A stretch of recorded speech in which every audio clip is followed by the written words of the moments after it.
मला ओळखता का? माझं नाव रत्नमाला, मी गावाची आशा वर्कर. मुलांना मी तुम्हाला हात धुण्याच्या 6 पद्धती सांगणार आहे. तर पहिली पद्धत आहे हातातल्या बांगड्या. पहिले हातातल्या बांगड्या, बोटातल्या अंगठ्या आणि घड्याळ काढून ठेवायच्या.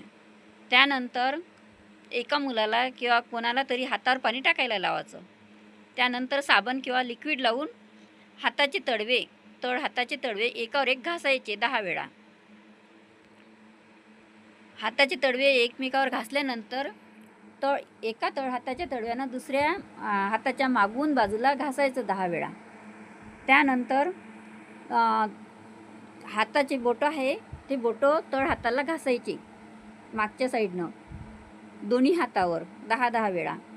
आणि त्याच्यानंतर ते बोटं आहे जे नखं असते ते नखानं तळ हाताला घासायचं, कारण की तळ हातामध्ये जे जंतू असते ते नखाच्या सहाय्याने निघून जाते. त्याच्यानंतर अंगठा आहे, अंगठा आणि हाताची बोटं ते पण घासायचे दोन्ही हाताचे. आणि त्याच्यानंतर मनगट आहे, मनगटाला घासायचं. ह्या झाल्या आपल्या 6 पद्धती. आणि ती घासल्यानंतर दुसऱ्या एखाद्या मुलाला किंवा एखाद्या महिलेला हातावर पाणी टाकायला लावायचे आणि ते हात धुवायचे. ते हात धुतल्यानंतर ते हात म्हणजे सुकू द्यायचे तसेच हवेमध्ये. त्याला टावेलनं किंवा कापडानं पुसायचे नाही. अशा पद्धतीनं हे हात धुण्याची पद्धत आहे. अशा 6 पद्धतीने हात धुवायचे.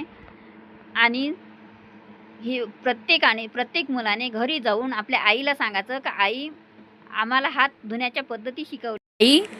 आम्ही याच पद्धतीनं हात धुणार.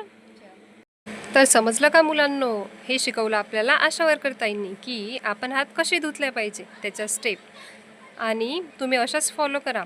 गावातील इतर मुलांनाही सांगा की आपण कशा प्रकारे हात धुतले पाहिजे.